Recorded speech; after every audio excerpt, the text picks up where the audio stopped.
And it looks like we are live. Welcome, Caroline. Nice to have you in our dream team, man. So, guys, yeah, just a quick introduction. This is Caroline from out in the UK, who's still enjoying the last few days of summer there, I think.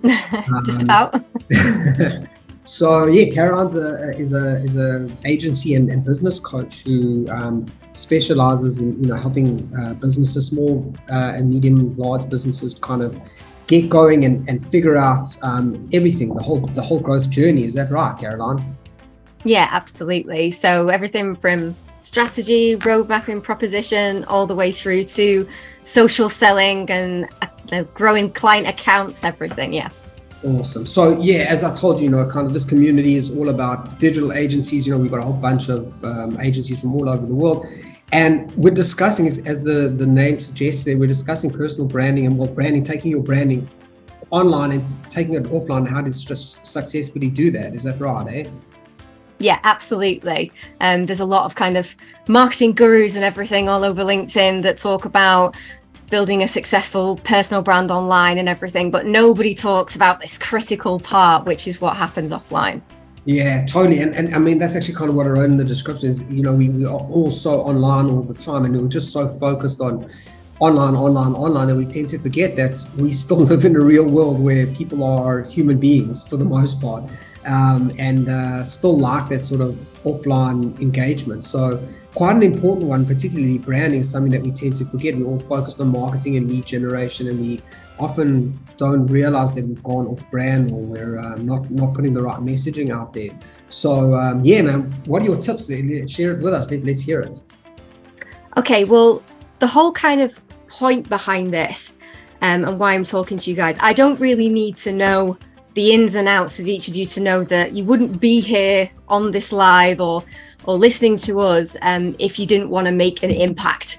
And that is really what I want to help you to do. And this idea around personal brand offline is kind of all to do with your cognitive bias, which is something that I do a lot with my clients.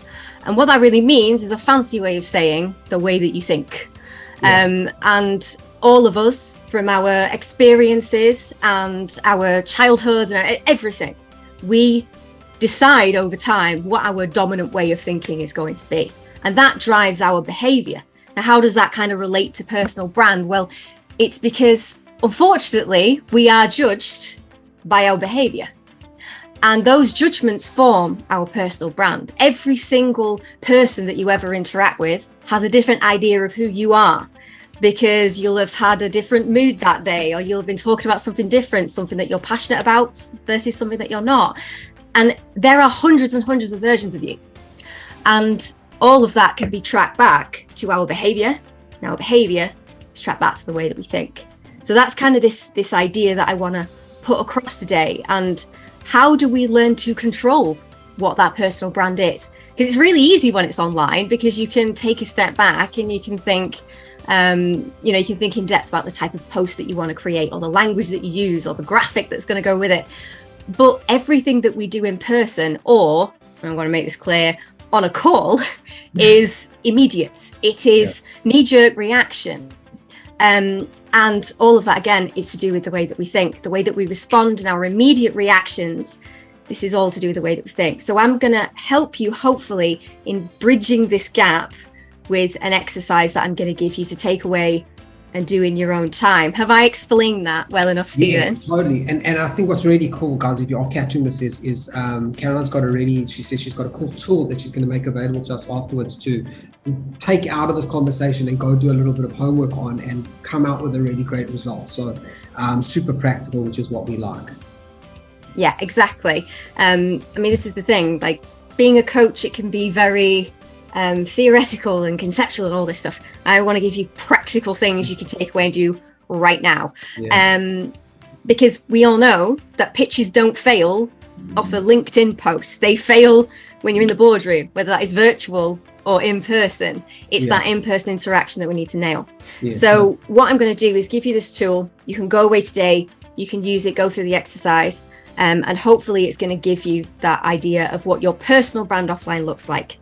Amazing. So I'm just going to go through it step by step.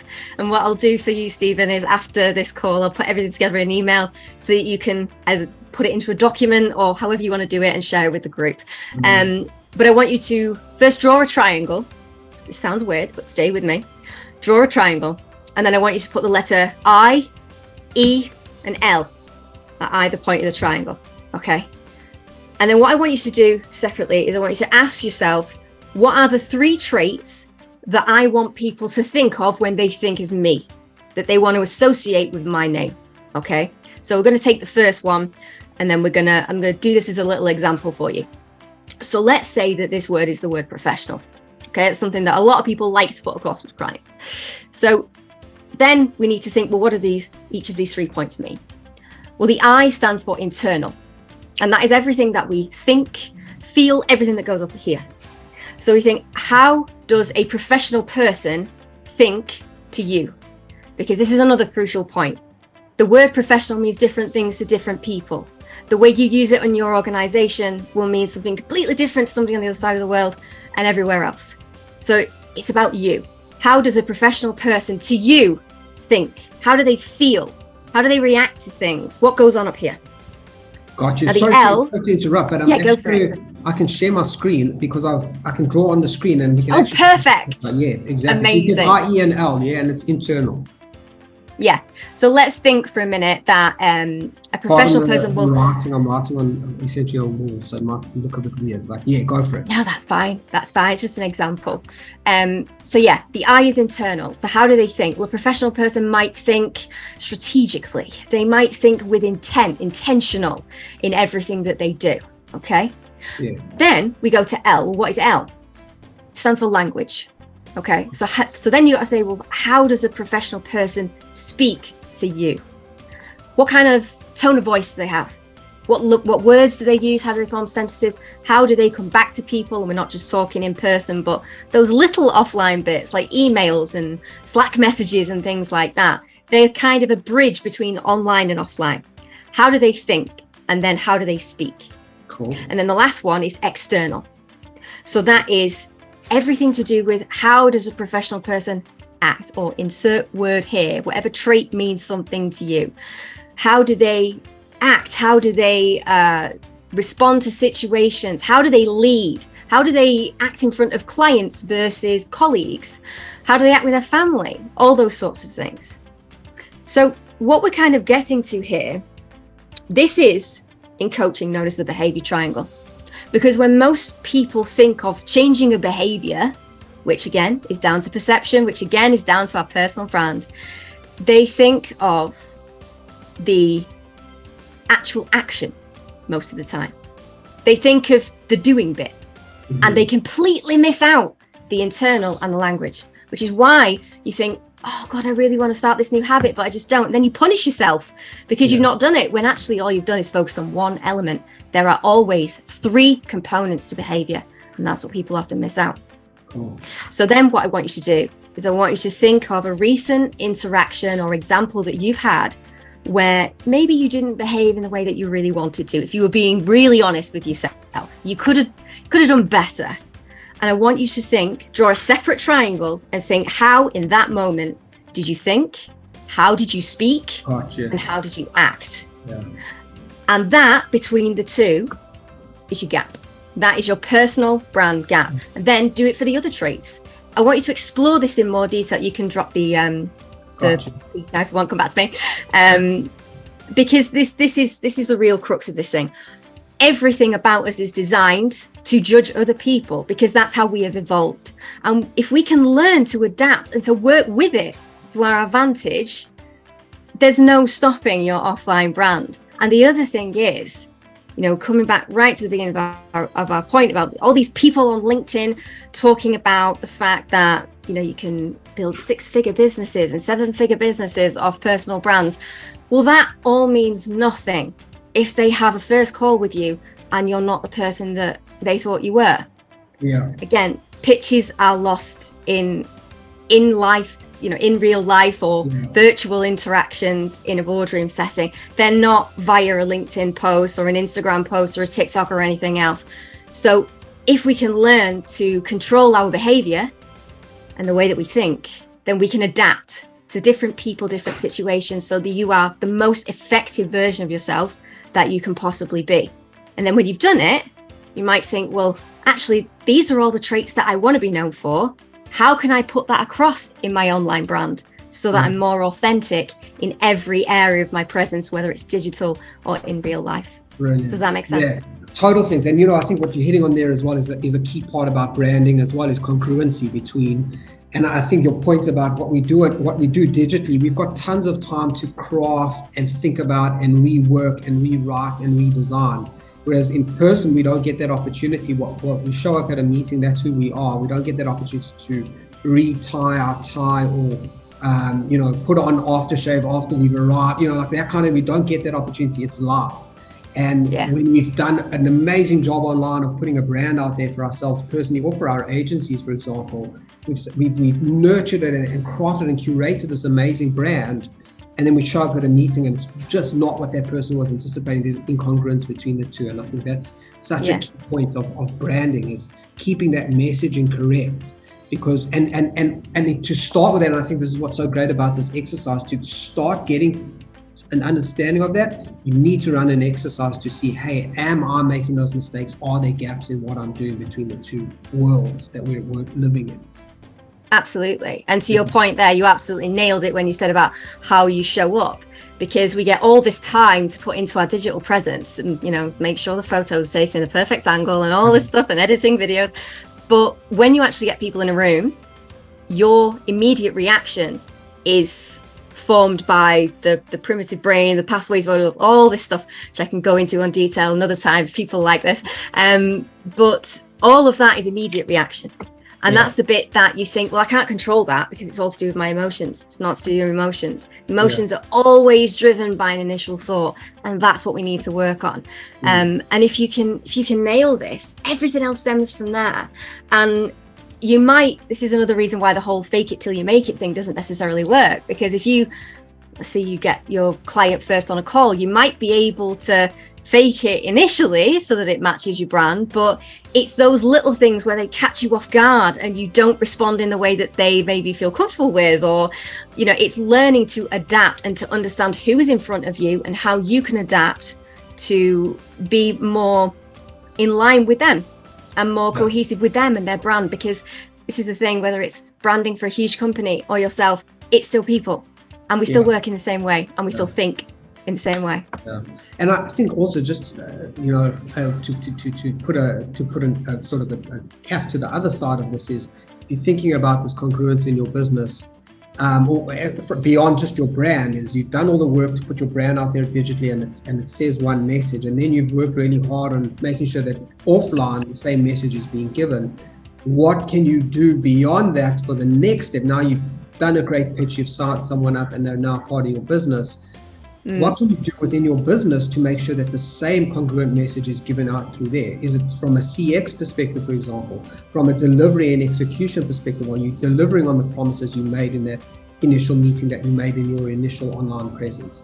So it's actually beyond just that brand that absolutely values continue throughout the experience that the person's going to have with you. Absolutely. And that's the great thing about this exercise, because it can be used for all those things.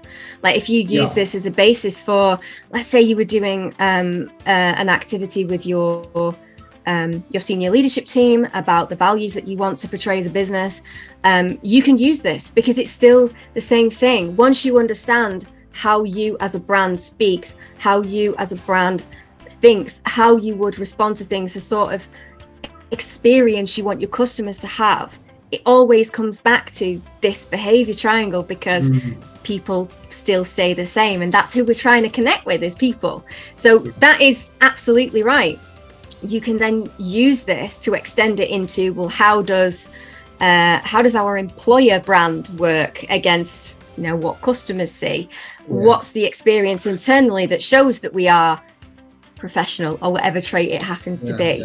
Every single element needs to take them on a journey, and the only way you can do that is by really understanding not only how you think but how they think. And that's a really big thing that I go through with my clients is, wouldn't it be great if you could understand how your customers think?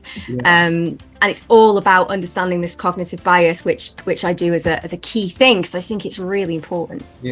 So just before we end, I think, as I said, we try to keep these short so that guys can just get it. But I think it's incredibly valuable, this, and it's really practical as well, which is great. So guys, just we will share this this resource with you afterwards, but just in anticipation, because I know, as I say, you know, this is a community full of digital agencies, and that's who we work with, is digital agency owners. And particularly, I mean, we like to think, everyone like to think their business is the busiest, but digital agency owners are by far, you know, we know that they are some of the hardest working, busiest, and most time-starved business owners out there. They are guys who are working 12-hour, 15, 16-hour days. And that environment makes for a great excuse that a lot of digital agency owners can come up with to say, hey man, I just don't have the time for this. This is a really great exercise and I see the value in it. I've got to build this website, and I've got to write this blog, and I've got to do all of these things. So I've got a good excuse as to why I haven't done a foundational brand exercise and running a good business exercise like this. So what advice do you give to business owners or agency owners when you speak to them and they say, hey man, I just don't have the time for this? What's the one thing you tell them? I mean, the one thing, first of all, that I would ask them is, well, what is the knock-on effect of not doing it? Yeah. Because it's really easy to dismiss things that you can't see, you know, out of sight, out of mind. And with anything that's kind of future focused like that, it's really hard. It's really easy to ignore it because you can't see the initial impact. So the first thing, because I do get that question quite a lot. And by the way, I've been in that position working 15, 16-hour days when I was in agencies and everything else. I know how it feels. I know you're time poor. And I know that it's difficult to fit these things in. But just for a minute, think, well, what's the long-term impact if I don't do it? Yeah. And think not only for yourself, but for the team, for customers. What's the long-term impact? How do you want to remember your 12 months, if you were looking 12 months from now? How do you want to remember yourself and how you acted in that time? Yeah. Because that then gives you a perspective where you can look back on what you want to achieve. Yeah, and how much it's gonna bridge that gap. The next thing in terms of, you know, what do I do when I don't have any time? Look, there is no easy way around this. The only person that's going to make time for you and your business is you. If it's not going to be you, who is it going to be? Yeah. Who is going to make time for it? Yeah. And that's really where the prioritization point comes in that we all talk about so much. But this is about development, and the only person that is in charge of that development is you. Yeah. So if you don't make time for it, okay, what's the knock-on effect of that? Yeah. And can you afford to not make 5-10 minutes to put this aside? Yeah, it's a beautiful example of a good exercise that every CEO, founder, agency owner, whatever it is, should be running. Because as you said, it's going to filter out throughout the business, throughout the culture of the business and everything like that. So it forms everything. It really does. Yeah. Amazing. Listen, Caroline, thank you so much for this value. I really appreciate it, you putting it into the community. And, you know, it's such a valuable thing. I think that agency owners, whoever catches guys, we really encourage you to run this experiment. We'll stick the resource into the community as well, and we can send it out to you if you guys missed this or you want to just comment down below. It should be in our document section of the community though. I'm sure, Caroline, you're open to people reaching out to you if they want to carry on the conversation and pick it up and get more information. Oh, 100%. Yeah. Best place to get me is on LinkedIn. It's just /Caroline Canty. But 100%. I would love to find out if anybody did this exercise and what their results were. But also, if you want to know more about what I do and how I work with people, always worth a conversation. So yeah, absolutely connect with me. And I do tons of content like this on LinkedIn, so you can always just follow for more on there. Amazing. Thank you so much for coming through. Thank you so much. Taking the time, eh? Have a good day. No problem.